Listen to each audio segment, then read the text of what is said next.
Do you remember the game telephone as a child?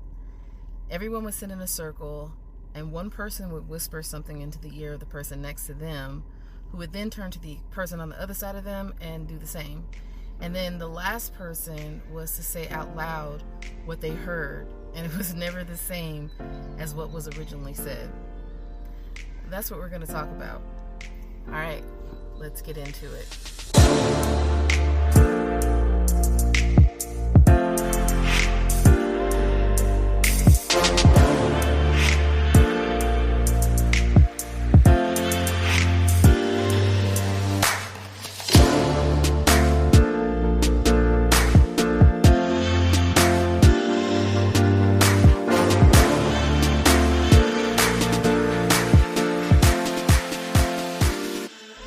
Before I get into what it is that I'm going to be talking about, I just want to say that I am sitting in my car with the air conditioning on because it's a little hot outside. Usually I don't have it on, so the sound quality is a little bit better, but you may or may not hear the AC blowing in the background, and I just want to say hallelujah Yahuah for that, because I didn't have AC at the beginning of the summer. Actually, before summer started, I didn't have AC, and Yahuah got that fixed for me.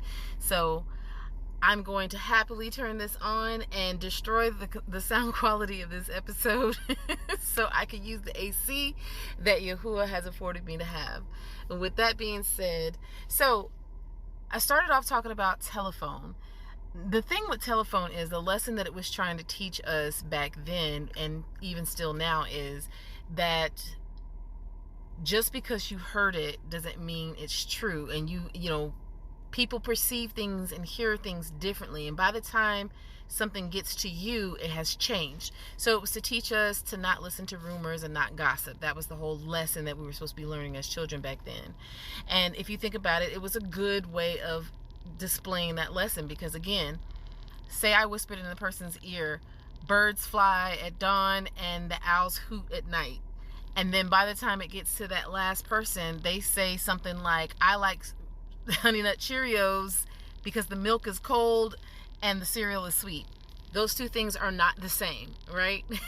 But again, it was meant to show you exactly why rumors are dangerous, and why listening to gossip is also equally as dangerous, and why you shouldn't.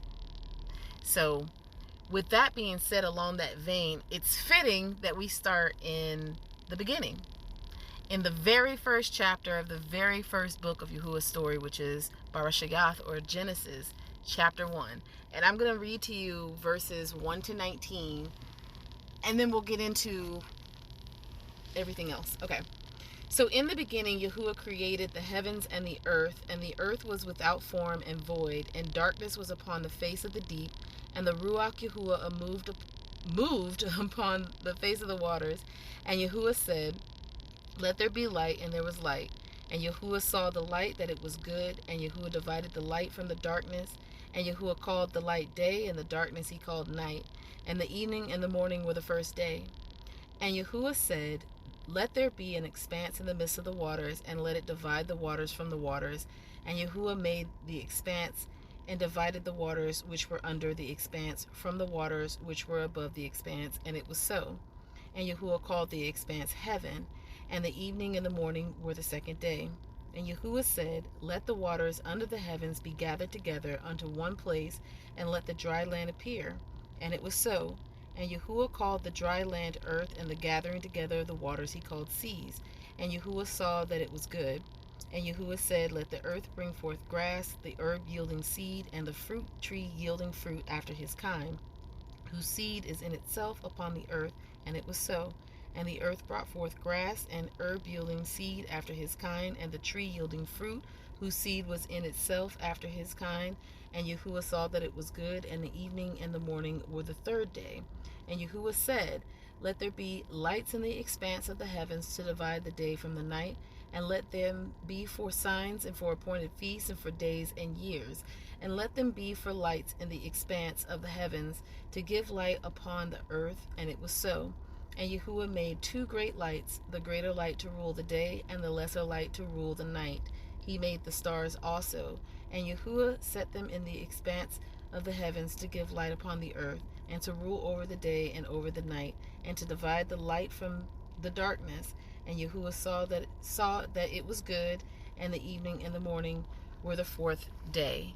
So that is Barashayath, or Genesis 1, verses 1 to 9. So going back to the original allegory or analogy, or allegory, with the telephone. So had the last person in the circle, gone to the first person that said whatever it was that they said into the ear of the second person, and asked them what they said rather than repeating what they heard, they would have got the truth and not whatever it was, not the lie that came to them. And yes, it was an unintentional lie, because a lot of times, if you've ever played that game as a kid, a lot of times it happened because, for one, you probably had somebody in your group that intentionally said, changed what was said, because there are people out there like that. But sometimes, I remember I would have kids that would whisper in my ear, and they would whisper so low that I could only barely make out portions of what they said.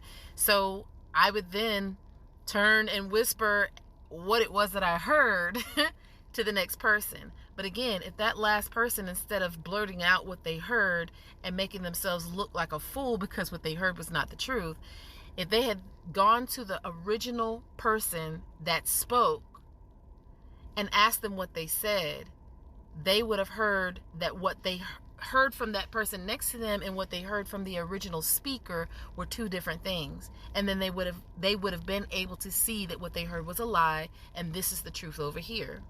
This is very important, because I want you to pay attention to verses 6 and 8 again. I'm going to read them again, but pay attention. So verse 6 says, "And Yahuah said, let there be an expanse in the midst of the waters, and let it divide the waters from the waters." So the waters in verses 1 through 5 are now divided. And in between those two different sets of waters now, there is an expanse. And Yahuah made the expanse and divided the waters which were under the expanse from the waters which were above the expanse, and it was so. So you have this water. Yahuah splits the waters, and there's now waters on top and waters below, and the space in between is what he calls the expanse. Some translations say firmament. So understand, when I'm saying expanse, I also mean firmament, okay? So there's an expanse or a firmament in between the waters above and the waters below. And Yahuah called the expanse heaven. I'm going to read that again. And Yahuah called the expanse. So this is the space in between the waters above and the waters below. Yahuah called the expanse or the firmament heaven. And the evening and the morning were the second day. I keep emphasizing that because I want you to understand that Yahuah, the creator of everything, the one that's creating all of this, he called the expanse between the waters heaven. So now let's jump over to verses 14 and 19. Okay? "And Yahuah said, let there be lights in the expanse of the heavens to divide the day from the night, and let them be for signs and for appointed feasts and for days and years, and let them be for lights in the expanse of the heavens to give light upon the earth. And it was so. And Yahuah made two great lights, the greater light to rule the day and the lesser light to rule the night. He made the stars also. And Yahuah set them in the expanse of the heavens to give light upon the earth, and to rule over the day and over the night, and to divide the light from the darkness," which in verses 1 through 5, he divided the light from the darkness. So he put these lights in there to help to do that. "And Yahuah saw it was good, and the evening and the morning were the fourth day." So we've established where the heavens are. And if you look up that word for heavens, shamayam, it is the same word used in verse 8 as it is in verse 7, as it is in verse 14. The exact same Hebraic word, shamayam. It does not change. So Yahuah has said that he set the sun, the moon, and the stars in heaven, the shamayam. He also said that heaven is the expanse between the divided waters. the waters above and the waters below. The expanse is also called firmament, right? And we know that the sun and the moon are the other two lights outside of the stars, because he specifically says stars in verse 16, but we know that prior to him saying that, he said there was a greater light to rule over the day and a lesser light to rule over the night. We know from being alive that that's the sun and the moon. So again, the sun, moon, and the stars, according to Yahuah, are set in the heavens, which is the firmament, or the expanse between the waters that he divided above from below. This is Yahuah's word. Now, if you think back to what we were taught in school, and that's whether it's grade school, middle school, high school, college, and, some beyond, we were told that the sun, moon, and the stars are in a place called outer space, along with other planets and so on and so forth, right? But according to Genesis 1 and 7, according to what Yahuah, the creator, the source of the story, right? That is water that's beyond the firmament. That is not space. It's water. It's the waters above, right? And the expanse in between the two waters is where the sun, moon, and the stars are, according to Yahuah. We just heard that. So walk with me for just a second. Now, I'm always going to tell you to read the entire chapter because it's always good to do so. But for the sake of time, I am going to stick to just the verses that I'm going to read. All right. So this is Genesis Barashayah 3 and 13. And Yahuah said unto the woman, what is this that you have done? And the woman said, the serpent beguiled me, and I did eat.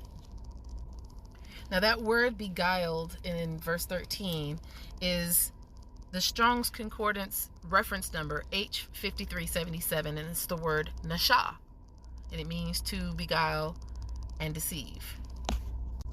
Then if you go over to the next chapter, Barashayah, Genesis 4 and 13, it says, and Cain, or that's Cain, said unto Yahuah, my punishment is greater than I can bear. So that last part, then I can bear, is the Strong's Concordance reference H5375, which is Nasa, right? And that's according to the Masoretic text. Keep that in mind. And it means, this is just an abbreviated definition, but it means to lift, bear up, carry, take, support, sustain, endure, take away, carry off, forgive, be exalted, to lift oneself up, rise up, to be born, etc. Okay? And again, that's just an abbreviated definition. The reason why I gave you the Strong's Concordance reference number is so you can go and you can see the full definition on blueletterbible.org for yourself. Okay? So now I just want to go to Yashayahu 14. In verse 13 is where the word room is, and I'm going to go ahead and give you the reference number. It is H7311. It's the word room, and it means be set on high, be exalted, caused to grow up, raise, extol, and that is also an abbreviated definition. But let me read exactly what Yashayahu 14 verses 12 to 14 say, so you'll have better context of what's going on. I just want to pause it real quick before I read Isaiah 14, 12 to 14, and just say that as I'm trying to record this, my phone is doing some really weird things. And so with that being said, I feel like this is something that I am supposed to be saying, because when I tell you, I also sat on this for a while and I asked Yahuah, and I do that with a lot of things, but ask Yahuah, is this really what you want me to say? Like, for real, for real. And so with that being said, yeah, I typically don't have any issues when I'm recording this, other than sometimes I forget to put my phone on Do Not Disturb. So then somebody always tries to call or text or something in the midst of this, and then you'll hear it. But for the most part, as far as the app that I use to record, I never really have any issues, but it is glitching today. So let me get into the reading. Okay, so this is Yashayahu, or Isaiah 14, verses 12 to 14. How are you fallen from heaven, O Hallel, son of the howling morning? How are you cut down to the ground, which did weaken the nations? For you have said in your heart, I will ascend into heaven, I will exalt my throne above the stars of Yahuah. I will sit also upon the mount of the assembly in the sides of the north. I will ascend above the heights of the clouds. I will be like Al-Alian. So if we go back and we look, verse 12 indicates Hashatan is being referenced as being cut down to the ground. That is who Haliel is, all right? Hashatan, being cut down to the ground. And when you look up the word for ground, it is Strong's reference number H776. It is Aratz, which means land and earth. So he's cut down to the earth or to the land. This is the same word that is used in Genesis 1 and 10 when Yahuah describes the earth. All right? That he calls the ground earth.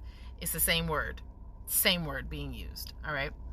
Then verse 13 reveals the motive to ascend into the heaven and exalt his throne above the stars of Yahuah to sit upon the mount of the assembly. Now we know the stars are in heaven.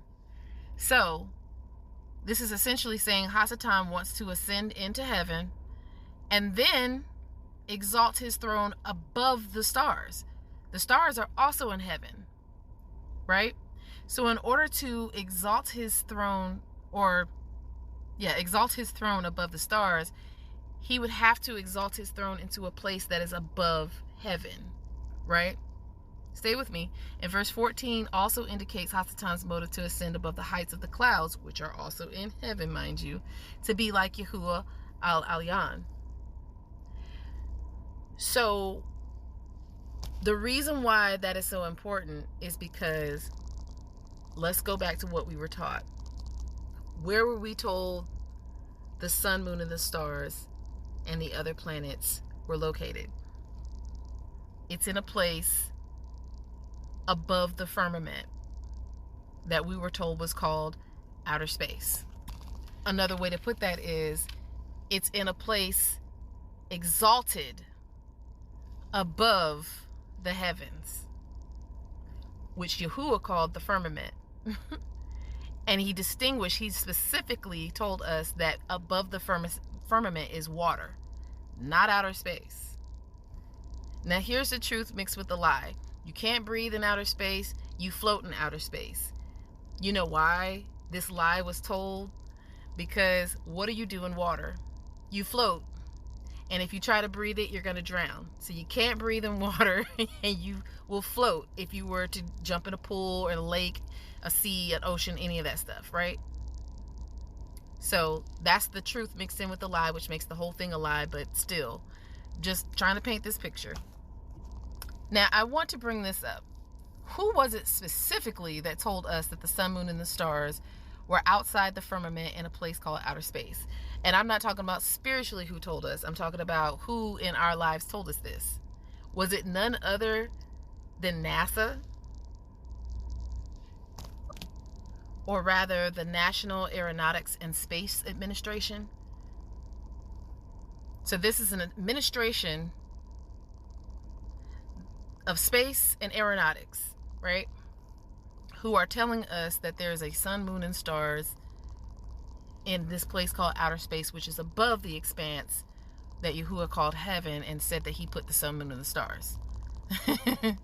So I mentioned in Genesis 3 and 13 and 4 and 13, because although the words used are Nashah and Nasah, and they appear to be different according to the Strong's Concordance, they're actually spelled exactly the same according to ancient Hebrew. So if you take off those markings, when you look at modern Hebrew, you'll see dots and slashes and all kinds of stuff around the word. That is called the Masoretic Nikud. And it is something that a group called the Masoretes created in order to standardize the publication of the Hebraic Bible so that everybody would pronounce things the exact same way. The letters that are actually used in both words, Nashah and Nasah, are Nan, Shan, and Alap. And if you say it in the modern Hebrew, it's Nun, Shin, and Alaf, or Aleph. So that middle letter, the Shan or the Shin, that's what changes. And it depends on, so you'll see a dot either on the right top side of the shin or the shan, or the left top side. That's called a dalet. And what the Masoretes have said is it depends on what side of the letter that dalet is on that determines if it makes a sh sound or a s sound. And this is according to the Masoretes, right? The thing about it is, in Hebrew, modern and ancient, there is already a letter that makes the s sound, and that is the samak or the samek, depending on if you're saying it in ancient or modern Hebrew. But there is already a letter that makes that sound. So there is actually no need to make the shan make the s sound, because you could just put a samak there. And when you look at the transliterated version of both of these words, so the one that's in Barashah 3 and 13, or Genesis 3 and 13, that means to deceive, that is actually spelled N-A-S-H-A. And then the one in Genesis 4 and 13 is spelled N-A-S-A. But when you look at them transliterated, they are both spelled N-A-S-A, right? And this is according to Strong's Concordance. One means beguiled, the other means to be exalted or lifted up. And although the word in Yeshayahu 14 and 13 isn't nasha or nasa, the actions spoken of still match. And remember, room means to lift oneself up or exalt oneself, something of the sort. But the reason why I brought up the transliteration is because if you just put the transliteration version of it, you'll get NASA. NASA. The National Aeronautics and Space Administration, right? Now I want you to really think about what we read in Isaiah 14, 12 to 14, because we were told what the motive was behind Hasatan and his rebellion in the Shamayam.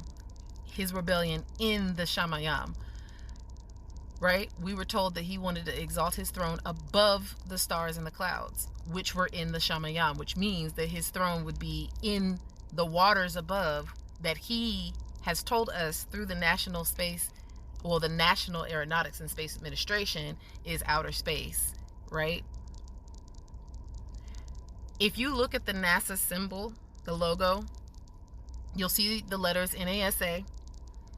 You'll see this white circle that indicates orbiting. You'll see white specks that indicate stars. But then you'll see this red thing. And the red thing is just so out of place. It doesn't make any sense. It's kind of like, what is this red thing?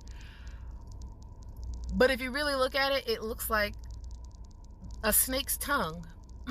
You know how the snake's tongue is split? They got a split tongue. It's red and it's split. And if you were to add a snake's head to the top of it, it really looks like it's a snake with its tongue out of its mouth. And again, this part of the logo makes absolutely no sense, but it's there. Right? Now when you go back to where I got the word nasha from, which transliterated looks like NASA, and it means to beguile or to deceive. And then you think about how Yahuah said that the serpent beguiled her, right? And now we're talking about the logo for NASA having something that looks like a serpent's tongue. I find that a little suspicious. And I want to tell you, when my son, who is now 9, when he was 4 or 5, he drew me a picture. It says, "I love you, Mom." And there's birds in the sky, but on the top right-hand corner, it's the sun. I recognize it because he put the circle with the lines coming off of it, and he put a smiley face in it. But then on the other side, on the top top left-hand corner, there's another circle with this weird face in it, and I never knew what that was. So I asked him one day, I was like, what is this over here? Like, I know this is the sun, these are birds, this is the ground. What is this? He said, it's the moon, Mommy. And so I never taught him anything about space or any of the other stuff. I homeschool my son. He's been homeschooled since he came out of me. So he's never stepped inside and been taught anything by any teacher other than me. And I never taught him anything about space, the sun, the moon, the stars, none of that. Hadn't gotten there yet, right? So at this point I asked him, why did you draw the sun and the moon next? Well, they weren't next to each other. One was on the right side, one was on the left side. But my son, who at the time was 4 or 5 when he drew this picture, now this is a conversation I'm having with him now that he's 9, because I never asked him back then. I was just like, oh, and I was like, oh, it says I love you, mommy, and I just never really paid attention. But finally asked him, and this is what he is telling me at 9 years old. And then I asked him, I said, who told you that the sun and the moon were in the sky together? This little boy said, Yahuah. I kid you not. And I verified last night because I wanted to make sure before I came and made this episode that I had my facts together. And I just said, who told you that that was how that's supposed to be? And he said, Yahuah told me. And I said, oh, okay. Yahuah told this little boy where the sun and the moon were. And it lines up with scripture. And it lines up with Enoch, which is also scripture, but it's not a scripture that everybody has access to or everybody believes is true scripture. So, but with that being said, it all lines up. This little boy was told as a little kid by Ruach HaKodesh where the sun and the moon were. This is one of the reasons why I did not send him to school. Yahuah put it on my heart not to send him to school, and I'm so glad I did, because all this time, without me realizing it, Yahuah been teaching this little boy. Praise Yah. The funny thing even about that is he also has a children's Bible that depicts outer space, and he still drew the picture the way he drew it because he said Yahuah told him to. So even with the lie in his face, and he didn't get this new Bible until, which, you know, I've since told him that, you know, that's a lie, because I'm just now, you know, really being taught it. You know what I'm saying? But even though he has this Bible that depicts the lie, this children's Bible that depicts the lie, he still understood that, now this is the truth over here because Yahuah told him, right? So I mentioned the Masoretic Nakud, which again are vowel markings meant to preserve and standardize the Hebraic biblical text between the 6th and the 10th century. And there's also something called the Ketiv Ker. And the Ketiv is what is written, the Ker is what is read. So these are added vowels from Adonai and Elohim to the consonants Yad, He, Uah. Of course, you know the world says Yad, He, Vav, He. But Yad, He, Uah to indicate to the reader that the substitute words should be spoken instead of what we call the tetragrammaton. So the tetragrammaton is when you see Yad, He, Uah, or Yad, He, Vav, He written, right? So again, let me read that part again. These are added. So the added vowels from Adonai and Elohim are added to Yad, He, Vav, He, Yad, He, Uah to indicate to the reader that the substitute words should be spoken instead of Yad, He, Vav, He, or Yad, He, Uah. So they are essentially saying that they intentionally added the wrong vowels to keep people from saying the correct name of Yahuah. Which is why most people have been taught that his name is Yahweh instead of Yahuah. Now I'm going to get to that in a minute, but I just want you to know who the Masoretes are, because they're said to not be from one tribe of Israel, but it is also said that they are Jewish scribes that did this, right? Now let me show you the flaw, the fallacy in that. Every Jew is an Israelite. Every Israelite is not a Jew. What do I mean by that? In order to be an actual Jew, you have to be from the tribe of Yahudah, Judah. That is where the term Jew came from. Those who are of the tribe of Judah are called Jews. Not the Jewish. That's a whole different thing. If you say ish at the end, that means you are similar to, but not the same and not the original. If you say that looks bluish, that means it reminds you of the color blue, but it is not blue. Okay? So the ish, because these are, remember, Jewish scribes. So with that being said, again, when you look it up, it'll tell you that they're not from one tribe, but then it'll call them Jewish scribes, which means they would have to all be from one tribe, because in order to be Jew, you have to be from Judah. I just want to point that out before I get back to this whole thing where they intentionally added in the wrong vowels in order to keep people from pronouncing the name of Yahuah correctly. So I'm just going to read to you Deuteronomy 4:1-2. Now therefore hearken, O Yasharal, unto the statutes and unto the judgments which I teach you, for to do them, that you may live and go in and possess the land which Yahuah Eluah of your fathers gives you.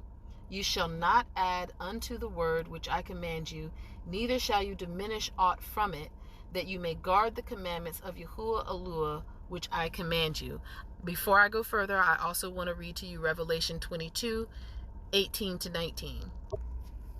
For I testify unto every man that hears the words of the prophecy of this book. If any man shall add unto these things, Yahuah shall add unto him the plagues that are written in this book. And if any man shall take away from the words of the book of this prophecy, Yahuah shall take away his part out of the book of life, and out of the Kadash or holy city, and from the things which are written in this book.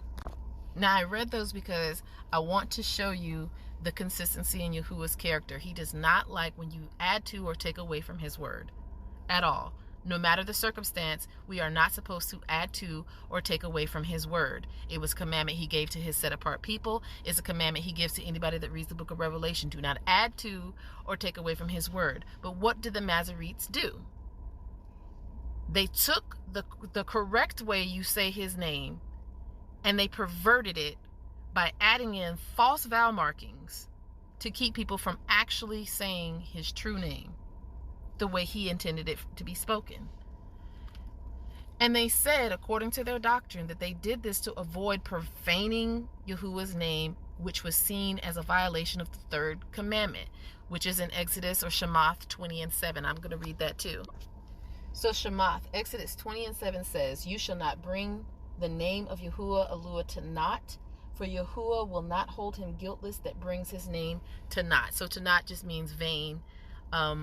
The Bible that I have is written after the King James, and I don't really like it, but it's the Bible that Yahuah has me using right now. But it just means to bring his name in vain. That's what it means. The thing about that is changing how we pronounce the name or Yahuah's name actually does that, because his name has a meaning. His name describes him. It describes his character. It describes his intention. It describes his function. So his name means something important. And when you take his name and you add in letters that shouldn't be there, you change his name, which means you have now brought his name to mean not. Right? And this is a Jewish tradition to closely guard the supposedly secret pronunciation of Yahuah, which was orally passed down through the priestly line. That's what you would call a tradition of men, which violates the first commandment. And we'll read that real quick. This is Shemath or Exodus 20:3. You shall have no other Alahayam or Elohim before me. All right. So I know some people are like, well, that's talking about deities. Well, that word Alahayam is in the Strong's Concordance H430, and it is plural form. And abbreviated definition is rulers, judges, divine ones, angels, gods. And this is the same word that Yahusha it's the same word that's used in Psalm 82:6 that Yahusha quotes in John 10:34. So we know that it's the same word that's being used for Elohim. And again, the first commandment is we should have no other Elohim before Yahuah. And rulers and judges is the first part of that. So rulers and judges, if it's a tradition of men, that means that the elders, the chief priests, these people are the ones upholding that, and that is considered a ruler and a judge, so on and so forth. Okay? So now I just want to take a look at what is said about the traditions of men according to Yahuah's word. So this is Matthew 15, 1-20. Then came to Yahusha scribes. Remember, we're talking about scribes. The Masoretes are supposed to be Jewish scribes, so this fits perfectly. Then came to Yahusha scribes and Pharisees, which were of Jerusalem or Jerusalem, saying, why do your disciples transgress the tradition of the elders, the tradition of men, right? For they wash not their hands when they eat bread. But he answered and said unto them, why do you also transgress the commandment of Yahuah by your tradition? For Yahuah commanded, saying, honor your father and your mother, and he that curses father or mother, let him die the death. But you say, whosoever shall say to his father or his mother, it is a gift by whatsoever you might be profited by me, and honor not his mother and his father, shall be free. Thus have you made the commandment of Yahuah of no effect by your tradition. You hypocrites. And that word in the Greek means actor. Hypocrites. Well did Yashayahu prophesy of you, saying, now this is the funny thing, the same prophet that I read to you from earlier, Isaiah 14, this is the same prophet that Yahusha's talking about too. This people draw nigh unto me with their mouth, and honor me with their lips, but their heart is far from me, but in vain. So remember, they don't brought his name to mean nothing. They've said his name, taken his name in vain, right? According to the third commandment, which they're trying to preserve, but they're actually breaking it by trying to preserve it. But in vain they do worship me, teaching for doctrines the commandment of men. Teaching for doctrine the commandment of men. That's Isaiah 29:13, if you want to go and look at that reference. Yahusha is saying this to them, and let me stopping because I still got to go down to verse 20. And he called the multitude and said unto them, hear and understand, not that which goes into the mouth defiles a man, but that which comes out of the mouth defiles a man. Then came his disciples and said unto him, do you know that the Pharisees were offended after they heard this saying? But he answered and said, every plant which my heavenly Father has not planted shall be rooted up. Let them alone. They be blind leaders of the blind, and if the blind lead the blind, both shall fall into the ditch. Then answered Kappa and said unto him, declare unto us this parable. And Yahusha said, are you also without understanding? Do you not understand that whatsoever enters in the mouth goes into the belly and is cast out into the draught? But those things which proceed out of the mouth come forth from the heart, and they defile the man. For out of the heart proceed evil thoughts, murders, adulteries, fornications, thefts, false witness, blasphemies. These are the things which defile a man, but to eat with unwashed hands defiles not a man. So Yahusha even went so far as to name the things that come out your wicked heart. If the testimony of Yahusha is not in your heart's wicked. So he's letting you know that if your heart is still wicked, these are the testimonies that you're going to be declaring. Evil thoughts, murders, adulteries, fornications, thefts, false witness, which is lying on your neighbor, which is essentially what Hasatan is doing, and the fallen angels through these Masoretes. These Masoretes are giving false witness unto Yahuah by changing how we say his name. And then they say it's so they can preserve the third commandment by not taking his name in vain or bringing his name to mean not, which ironically enough actually breaks not only that commandment, but the first commandment, which says not to have any other Elohim before him. And the thing about that is that the traditions of men is putting their doctrine above Yahuah's word, which is exactly what Yahusha is rebuking the scribes and the Pharisees for doing. Teaching for doctrine the commandments of men. I want to read also Mark 7:6-13, and this is quoting Isaiah 29:13. I just want to point that out to you, okay? So remember I told you that Yahusha just quoted Isaiah 29:13. This too is also quoted I'm quoting Isaiah 29:13. This is Mark 7, 6-13. He answered and said unto them, well has Yahuah prophesied of you, hypocrites, as it is written, these people honor me with their lips, but their heart is far from me. Howbeit in vain do they worship me, teaching for doctrines the commandments of men. For laying aside the commandment of Yahuah, you hold the tradition of men, as the washing of pots and cups, and many other such like things you do. And he said unto them, full well you reject the commandment of Yahuah, that you may guard your own tradition. For Masha said, honor your father and your mother, and whoso curses father or mother, let him die the death.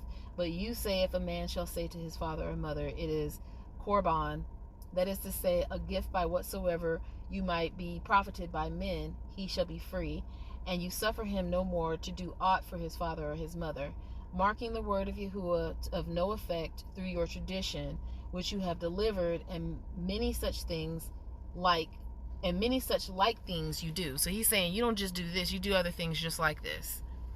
But just listen to how Yahusha is rebuking them. He's saying that you are taking the traditions of men and you are canceling out what Yahuah has actually said, and you are making the traditions of men doctrine and placing them above the word of Yahuah.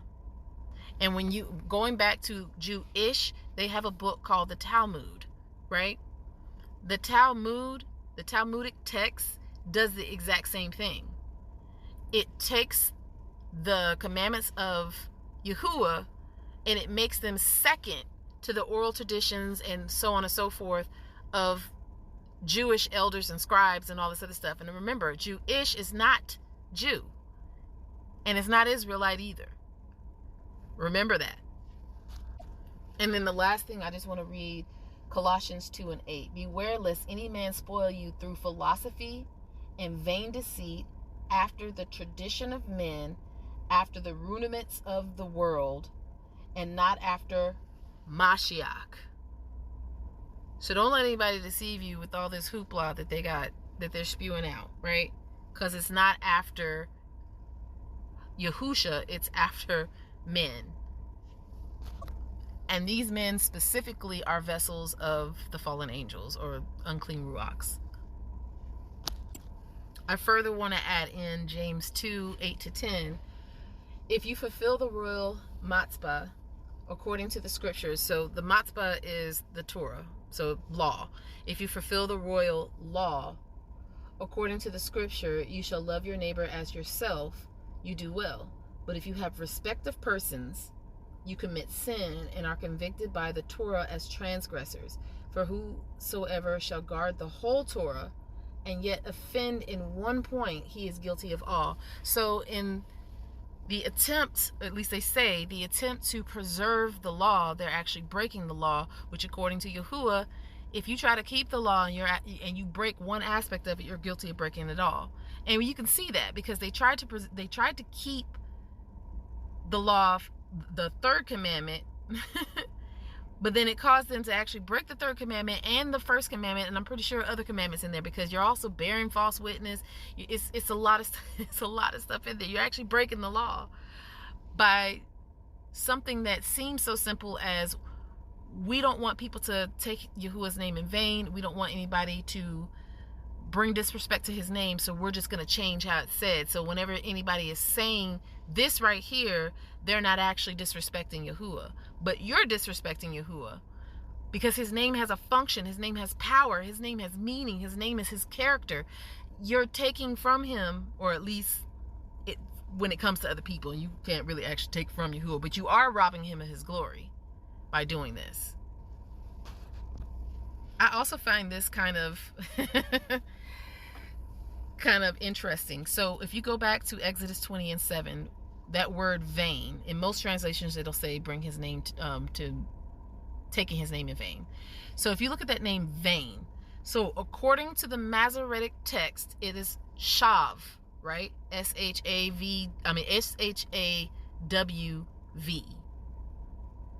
But first and foremost, where did that V come from? But we're also going to show you, I'm also going to show you, if you go to your blueletterbible.org, H7723, you'll see that the letters used there are actually Shan, Ua, Alap. So how there's a V sound on the end when there is an A and a lop on the end, the alap makes the ah sound, right? You'll see that that word there is actually shua. And what does shua mean? Emptiness, vanity, falsehood, nothingness, emptiness of speech, lying, worthlessness of conduct. This also eliminates Yahushua's name being Yeshua, because that would also bring his name to make his name and be taking his name in vain, bring his name to mean nothing, right? Because shua is the word that's used for vain in Exodus 20:7. I do recommend that you go and read the entire chapter of Psalm or Tehillim 124. It's only 8 verses, but I'm just going to read to you the 8th verse that says, "Our help is in the name of Yahuah, who made heaven and earth." Our help is in the name of Yahuah. But remember, the Masoretes attempted to keep everybody from saying his name out of fear that they would take his name in vain and bring his name to mean nothing, which they actually did by changing how you say his name. But let me read that to you again. Our help is in the name of Yahuah, who made heaven and earth. Wow, that's where your help is. Which means you don't have any help if you're calling on something that isn't Yahuah. Now, we do understand that Yahuah, knowing who he called from the foundation of the earth, is answering some people who have yet to be revealed what his true name is. I'm not ignorant, because again, Yahuah knows who he called from the foundation of the earth. So there are some people that he hasn't awakened yet, but they might be in the process of awakening, that haven't come into that revelation that Yahuah is still walking with and answering. So when you hear people say, "Well, I said this over here and he still moved," that's because he cannot hold you accountable for something you don't know. He hasn't told you what his name is yet. He can't hold you accountable for not knowing, right? But once he tells you, if you continue to use something else, then you've committed sin, because now you have listened to another voice and not listened to his voice. I'm just going to give you some other things. Please get your pen, paper out if you don't already have it out, or just pause this so you can turn to it as I'm saying it. But I'm going to give you some other things to read that just talks about, the importance of Yahuah's name, so on and so forth. So 1 Kings 18-24, read the whole chapter, but 24 is the verse. Isaiah 12:4, Zechariah 13:9, Exodus 33:19, Exodus 12:8. And then if you read Romans 10:13, which I'm going to actually read, it quotes Joel 2:32. Okay? So let me read to you Exodus 10:13. Romans 10:13. "From henceforth expecting till his enemies be made his footstool." This is definitely Hebrews. Apologies. I thought I had turned to Romans, and I am not in Romans. Okay. Romans 10:13 says, "For whosoever shall call upon the name of Yahuah shall be saved. For whosoever shall call upon the name of Yahuah shall be saved." Right? And again, that is quoted from Joel 2:32. Listen to Joel 2:32. "And it shall come to pass that whosoever shall call on the name of Yahuah shall be delivered. For in Mount Zion and in Jerusalem shall be deliverance, as Yahuah has said, and in the remnant whom Yahuah shall call." And in the remnant whom Yahuah shall call. So it's the remnant that knows his name. I find that very interesting. And in the remnant whom Yahuah shall call. Let's read that again. "And it shall come to pass that whosoever shall call on the name of Yahuah shall be delivered. For in Mount Zion and in Jerusalem shall be deliverance, as Yahuah has said, and in the remnant whom Yahuah shall call." Remember, this is where Romans 10 and 13 is speaking from. And let's think about who wrote Romans. Paul, Shaul. Shaul was a Pharisee from the tribe of Benjamin. Pharisees were teachers of the law. It's not a coincidence that he's quoting from what we call the Old Testament. He does that quite often. You have to actually read the Old Testament in order to know that he's doing it, though. But I digress. So to this day, people put their trust in the sun, moon, and stars, which were created to give light to the earth for signs and appointed feasts, for days, and for years, according to Yahuah. And that word signs, just so you understand, it's not talk about horoscopes. That word in the Strong's Concordance is H226, which is off. It means sign, signal, distinguishing mark, banner, remembrance, miraculous, omen, warning, token, ensign, standard, miracle, proof. That's what that word means. For feasts, for days, and for years. I want you to see what Yahuah says in Deuteronomy or Debarayam 4:19. Unless you lift up your eyes unto the heavens, and when you see the sun and the moon and the stars, even all the host of heaven should be driven to worship them and serve them, which Yahuah Eluah has divided unto all nations under the whole heaven. Now, I find that interesting because we have astrology, right? We have horoscopes, which people say, according to your horoscope, that determines your personality and how you should act. That is you serving these signs in the sky, right? Because it's by the stars that they determine what, there's supposed to be a Scorpion and a Pisces and a Gemini. All this stuff is supposed to be like the constellations, right? There's a constellation for all of the 12 zodiac signs. But we're not supposed to serve those. This is what Deuteronomy 4:19 says. We're not supposed to worship or serve those. You have some people that the first thing they ask you when they meet you is, what's your sign? Because in their minds, that's going to determine if they're compatible with you or not. Whether it be in a platonic, relationship or in an intimate relationship.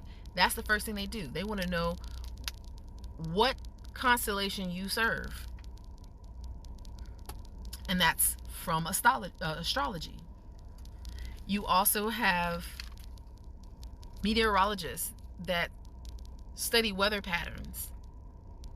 And they forecast is literally you predicting the future weather. You cast spells, right? You're predicting the future weather by looking at weather patterns. By looking at the sun, moon, stars, all the other stuff. Weather patterns, the wind currents, all that stuff. You're forecasting. Then you have, in the New Age, positions of the so-called planets.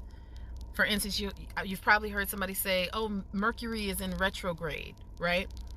Now let's take a look at these planets, okay? If you think about what the planets are called, all the planets are named after some Greco-Roman deity. Specifically the Romans, but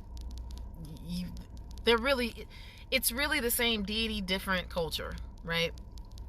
But Mercury, Saturn, Pluto, Jupiter, Mars, Venus, those are the names of deities that are worshipped in Greco-Roman culture, just like the names of the days of the week. So literally, Sunday is the day of the sun. Monday is the day of the moon.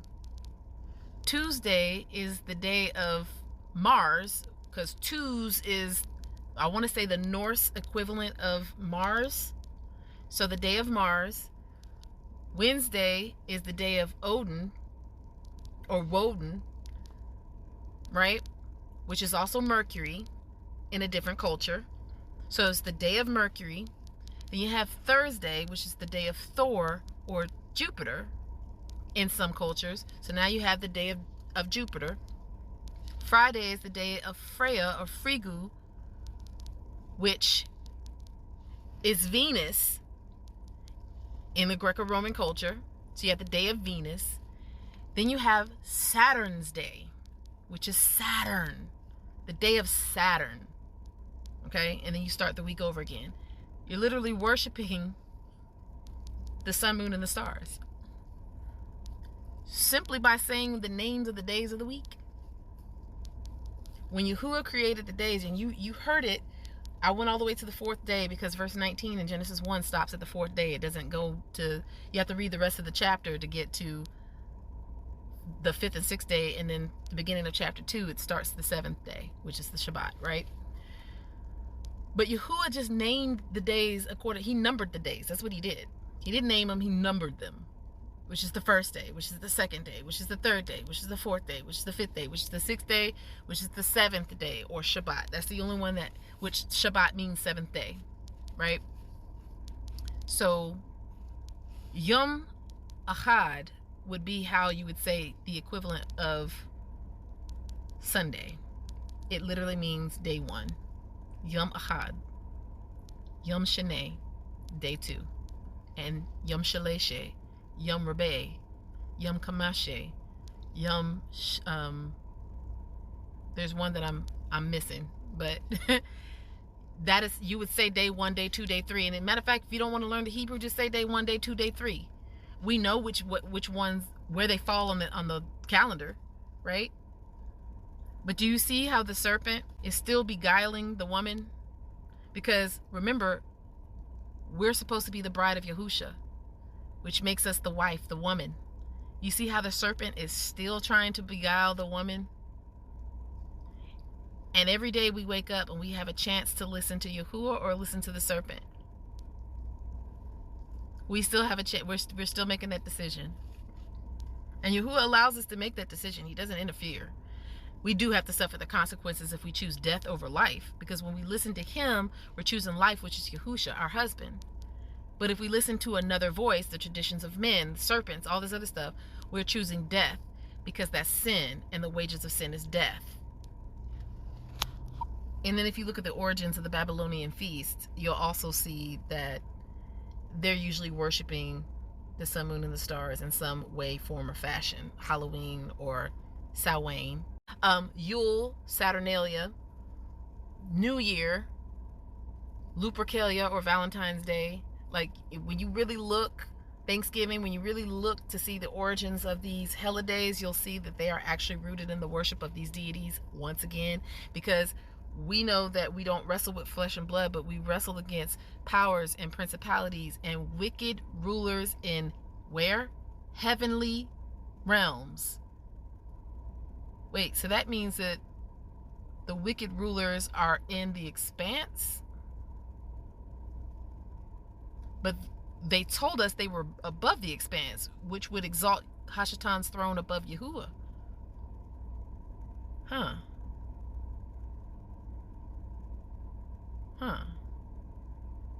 Okay. Wow. And wasn't that his motive from the beginning anyway? So yeah, this is what Yahuah wanted me to bring out, and specifically through the Masoretic text, because again, the Masoretes, this is a doctrine that you can look up. You can Google it. You can go find books in the library. You can find, like, it's open. They will tell you, and by the way, I did screenshot a lot of it because I have realized that over the years I have found information that I did not save, and then when I go back to try to find it, it's nowhere to be found. Understand, they say that everything is forever on the internet, but remember who they are, and they have control they have control over what is shown on the internet and what isn't shown, or what's accessed, right? With that being said, as of right now, if you were to look it up, you will see that their doctrine is literally, they tried to preserve the third commandment by keeping people from taking Yahuwah's name in vain. And so they put these vow markings on there, right? And they said that it was so everybody would say everything the exact same way, so on and so forth. But we always know that the serpent is actually more cunning than all the other beasts of the earth, right? So with that being said, we know that there's always an underlying spiritual meaning as to the reason why this is being done. Now, here's the thing. The vessels that are being used might be innocently, like, well, when I say innocent, I mean they unknowingly are being used by these unclean ruachs to do this. So to them, it might seem like, well, I'm just doing this because I'm trying to worship and honor Yahuah. Again, though, Ruach HaKodesh will tell you, you don't worship and honor Yahuah by dishonoring Yahuah and listening to something that isn't Yahuah. Because going back to Adam and Hawa in the garden, they dishonored Yahuah by listening to the serpent. Because it sounded good. Matter of fact, when you really look at what was said in Genesis chapter 3, this is something that Yahuah showed me, and then I'm going to leave you guys alone. In Genesis chapter 3, now the serpent was more subtle than any beast of the field which Yahuah Elohim had made. And he said unto the woman, Yea, has Yahuah said, you should not eat of every tree of the garden. And the woman said unto the serpent, we may eat of the fruit of the trees of the garden, but of the fruit of the tree which is in the midst of the garden, Yahuah has said, you shall not eat of it, neither shall you touch it, lest you die. And the serpent said unto the woman, you shall not surely die, for Yahuah knows that in the day you eat thereof, then your eyes shall be open, and you shall be as Elohim, or Elohim, knowing good and evil. And when the woman saw that the tree was good for food, and it was pleasant to the eyes, and a tree to be desired to make one wise, she took of the fruit thereof, and did eat, and gave also unto her man with her, and he did eat. So she saw that the tree was good for food, and that it was pleasant to the eyes, and a tree to be desired to make one wise, right? Go back over to Genesis 2 and 9. And out of the ground made Yahuah Elohim to grow every tree that is pleasant to the sight and good for food. The tree of life also in the midst of the garden, and the tree of knowledge of good and evil. Now here's the thing. I didn't catch this until Yahuah showed it to me within the past few months. Every single tree that Yahuah made was good, was pleasant to the eyes and good for food. Right? So what was it about this tree that stood out to her? Now, I did say that she also saw that it would make you wise. But if you really know that the tree of life is Yahusha also makes you wise, right? But this is the wisdom that comes from Yahuah and not the wisdom that comes from man.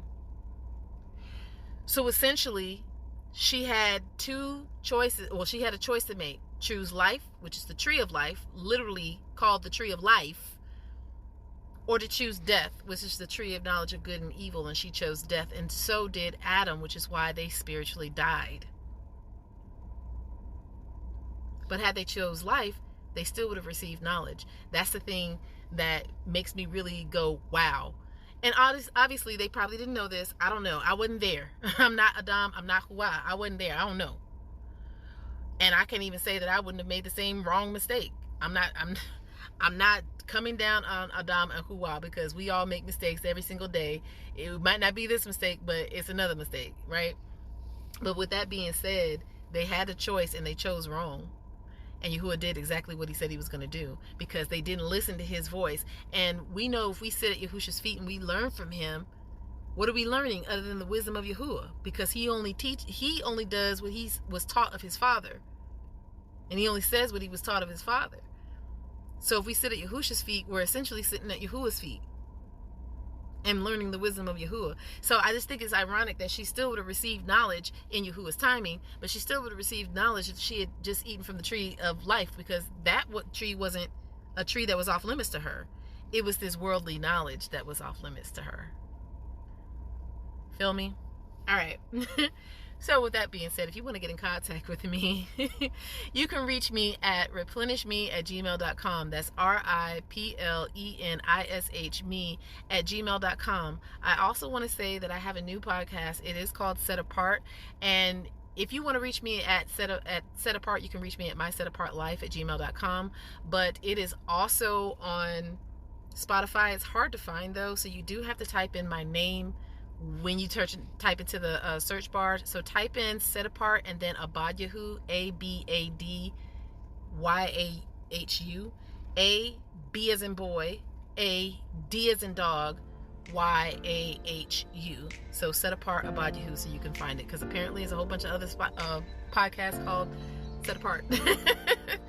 But with that being said, much ahaba and shalom.